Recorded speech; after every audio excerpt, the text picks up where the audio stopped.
Supreme court का ये वकील है भारतीय इंतहा पसंद वकील, जिसने अब आईसीसी को बाकायदा तौर पर दरख्वास्त लिखी है, शिकायत की है मोहम्मद रिजवान ने नीदरलैंड के खिलाफ मैच के दौरान नमाज क्यों अदा की, और इसके अलावा ये भी कहा कि उससे पहले जो शिकायत की थी कि फ़लस्तीन के नाम अपनी फतह को, अपनी सेंचुरी को क्यों किया। ये भी देख लीजिए, पिच पे नमाज पढ़ रहे हैं ग्राउंड के अंदर।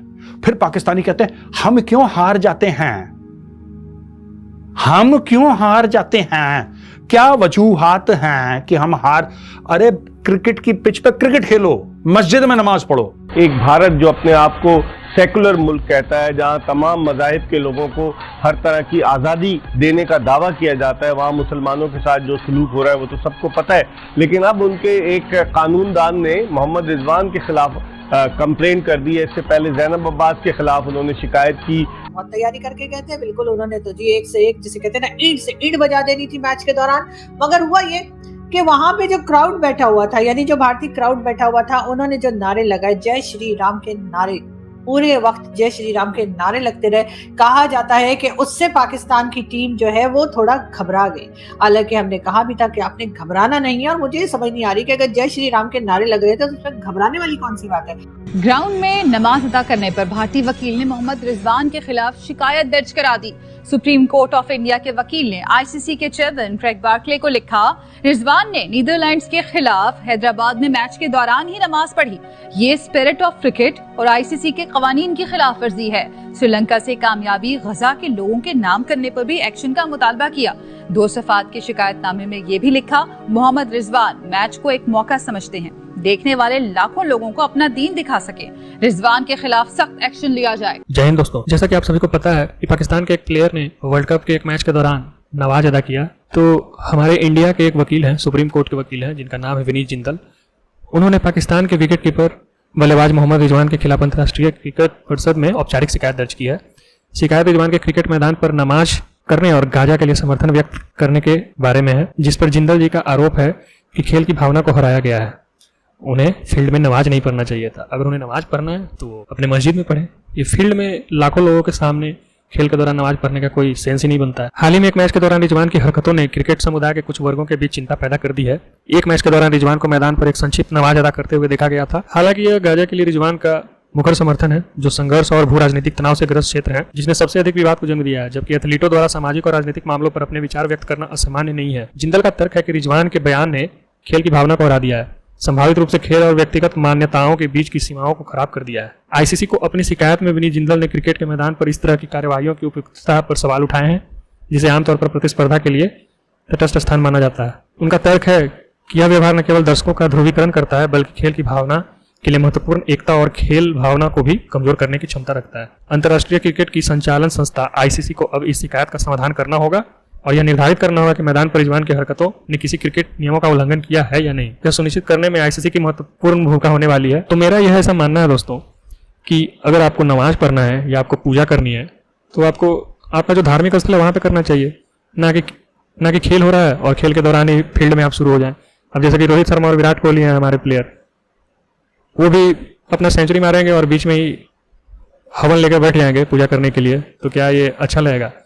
तो इसलिए हिंदू हो या मुस्लिम, ये कोई मैटर नहीं है। आपका जो भी धर्म है आप उसे अपने धार्मिक स्थल पे करें। ये फील्ड में, स्पोर्ट्स फील्ड में ये करना ये सही नहीं है, मुझे ये सही नहीं लगता है। ऐसे तो हमारे इंडिया में भी बहुत सारे हमारे मुस्लिम प्लेयर्स हैं, तो वो भी नमाज पढ़ना शुरू कर देंगे। वो तो नहीं पढ़ते हैं नमाज, तो ये शोभा नहीं देता है पाकिस्तान के प्लेयर को ऐसा करना। तो पाकिस्तानी मीडिया जो है वो बोल रही है इंडिया के बारे में कि इंडिया एक सेकुलर देश है, और इंडिया को अगर इंडिया सेकुलर देश है तो उसको उनका प्लेयर जो नमाज पढ़ा है उसको मतलब सपोर्ट करना चाहिए। तो ये दोगलापन है उनका। आप इस वीडियो में आगे देखिएगा, उन्होंने इस पे अपना कैसा रिएक्शन दिया है। ठीक है जी, मैं वही कह रहा हूँ ना कि मैं तो जो मेरा एक्सपीरियंस है इंडिया का, बड़े कल्चर लोग, हमारी तरह बड़े कल्चर लोग, फोर्थ कमिंग, वेलकमिंग, पढ़े लिखे, टॉलरेंट। लेकिन ये क्या हो गया है? आई एम शॉक्ड कि यार एक बंदा है, क्या हमारे मुल्क में कोई आएगा और वो आके ग्राउंड के ऊपर अपना जो रिलीजियस कोई चीज करेगा, हम उसके ऊपर केस कर देंगे? यार उसका बिलीफ है, हमें उसकी रिस्पेक्ट करनी है, हम टॉलरेंट हैं। इससे ये जाहिर होता है मोदी गवर्नमेंट की जो फाशिस्ट पॉलिसी है वो उसको रिफ्लेक्ट नहीं करती। देखिए मैं वही कह रहा हूँ, मैं शॉक हूँ कि ये क्या है। इस तरह का तो इंडिया नहीं था। आई थिंक इनको जरा देखना चाहिए कि हम क्या कर रहे हैं और हमारी रेपुटेशन क्या बिल्ड हो रही है कि ये एक इनटॉलरेंट नेशन बनती जा रही है। इनको अपने अलावा किसी और चीज का पता नहीं है। I think that is bad for India. नारे सुने आपने जब पाकिस्तानी बैट्समैन आउट होके जा रहे थे, किस तरह के नारे लग रहे थे, और वो इंस्टिगेट करने की कोशिश कर रहे थे कि किसी तरीके से इनको इश्तियाल दिलाया जाए। बाकी ये चीजें आपको पता थी, हम इसलिए कह रहे थे कि आपको भी दांत दिखाने की जरूरत है। दांत होंगे तो दिखाएंगे ना। अब मैं तो I'm surprised के इस नेशन की प्राइड कहाँ पे चली गई है यार। But anyways, coming back to the point, अगर रिजवान ये कर रहा है तो they should respect it. They should respect it कि भाई ये उसका बिलीफ है, ठीक है, और उसका राइट है। ठीक है, समझ रहे हो मेरी बात? क्रिकेट की पिच पे क्रिकेट खेलो, मस्जिद में नमाज पढ़ो। अगर तुम क्रिकेट पिच पे नमाज पढ़ोगे तो मस्जिद में जाके क्रिकेट खेलोगे? ये कहां की अकल की बात है यार? फिर तुम कहते तुम हार जाते हैं क्योंकि तुम गलत जगह गलत काम कर रहे हो, बेवकूफों। गलत जगह गलत, और दुनिया भर को कन्वर्ट करने के चक्कर में मत रहा करो पाकिस्तानियों। इसको हम ये कर देंगे, इसको दीन की दावत दे देंगे। किसी को तुम्हारी दावत में इंटरेस्ट नहीं है 1 रुपए का। तुम खुश रहो, दूसरों को खुश रहने दो यार। तुम्हें दूसरा जले दोजख में, तुम्हें क्या लेना देना उससे? तुम्हें क्या, कोई जल रहा है, मैं ही हूं, मैं गौरव आर्य दोजख की आग में जल रहा है, मजे आ रहे हैं मुझे अच्छा लगता है, गर्मी सी आती है, मुझे अच्छा लग रहा है। फिर तुम्हें क्या खुजली है?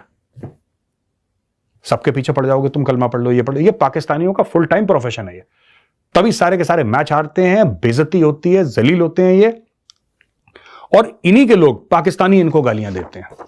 ठीक, और ये चीजें हमें पता था कि ये होनी है। ये रिजवान का फुटेज देखें कि वो वहां नमाज पढ़ रहे थे मैदान में, और उसका एक वकील ने कहा कि जी ये क्या हो रहा है। और देखिए, हमारी तरह जो मेरा एक्सपीरियंस रहा है, बड़े कल्चर्ड लोग थे इंडिया में। हाँ। लेकिन ये क्या हो गया मेरी समझ से बाहर है। मोदी गवर्नमेंट के आने के बाद क्या है, देखिए, ये अपने आप को जिस तरह आपने कहा सेक्युलर स्टेट कहते हैं, फिर अपने आप को ये लार्जेस्ट डेमोक्रेसी का भी क्लेम करते हैं, और उसके बाद जो है जो टॉलरेंस जो है, जो होनी चाहिए, जो सेक्युलर स्टेट में वो नहीं है। और आपने सही कहा कि मुसलमानों के साथ क्या होता रहेगा।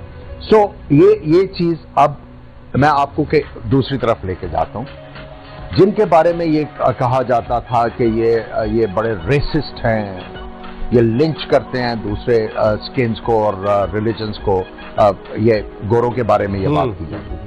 यही बंदा हर जगह पे गया, उसने यही किया है। ये आज उसने पहली दफा नहीं किया, ये ऑस्ट्रेलिया में भी इसने किया, ये इसने इंग्लैंड में भी किया, ये इसने अबू धाबी में भी किया, जहां जहां गया इसने किया। किसी ने कंप्लेंट की?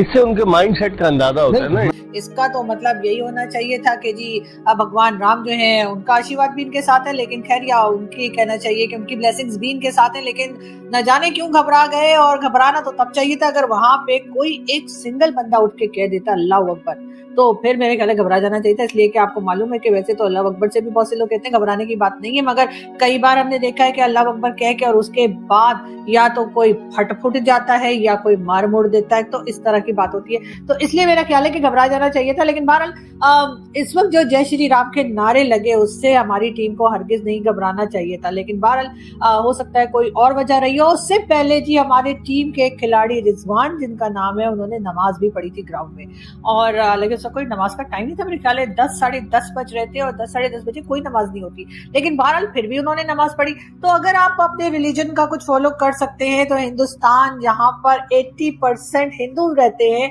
वहां पर जाके आप कह रहे हैं कि जी जय श्री राम के नारे क्यों लगे। अच्छा चले, वो भी मान लिया कि आप घबरा गए, तो आपने कानों में रुइयां डाल लेनी थी अगर आपको इतना प्रॉब्लम हो रहा है इस बात से। लेकिन खैर, खेला आपने बहरहाल बहुत खराब, और बहुत से लोगों का ये भी कहना है कि जो पाकिस्तान की टीम भारत गई थी खेलने के लिए, और खासतौर पे जब इंडिया के साथ खेलने के लिए गए, तो प्लान ए बी तो बनाया था, लेकिन प्लान सी भी बनाया था उन्होंने। और वो प्लान सी क्या था वो आप लोग खुद ही समझ जाइए। और उनका कहना ये है कि वो पूरी कौम को, यानी पूरे पाकिस्तान को सी बनाकर निकल गए, और उन्होंने कोई खास ना रन्स बनाए, ना उन्होंने कोई खास मेहनत की, और ना ही ओवर्स पूरे कंप्लीट किए। यानी कि जो 50 ओवर का मैच था वो बहुत पहले ही खत्म हो गया। और ये अलग लोगों को अलग सुनाई देती है। आप अच्छे हैं तो आपको ऐसा सुनाई देगा कि जैसे कोई आपके हालचाल पूछ रहा है, कोई आपको बड़ा आशीर्वाद दे रहा है, कोई छोटा आपको दुआ दे रहा है, आपको ऐसा सुनाई देगा जय श्री राम। अगर आपके दिल में खोट है, आपके दिल में कालिक है, फिर आपको ऐसा लगेगा कि किसी ने रण का ऐलान कर दिया। तो ये आपके कैरेक्टर पे डिपेंड करता है जय श्री राम आप कैसे। दोस्तों अब ना क्राउड कहती है जय श्री राम, वो तो अलग चीज है, प्लेयर तो नहीं कह रहे आपस में, और प्लेयर भी कह रहे हैं तो क्या गलत है इसमें। एक आखिरी चीज देख लीजिए यहाँ। आशा करता हूं दोस्तों आपको मेरा ये वीडियो काफ़ी अच्छा लगा होगा। तो ठीक है, आप हमारे साथ बने रहें, आपको ऐसे ही ढेर सारे वीडियो मिलते रहेंगे। हमारे चैनल को सब्सक्राइब करें, इस वीडियो को लाइक करें और शेयर करें और बेल आइकन दबाना ना भूलें। ठीक है दोस्तों, जय हिंद, जय भारत।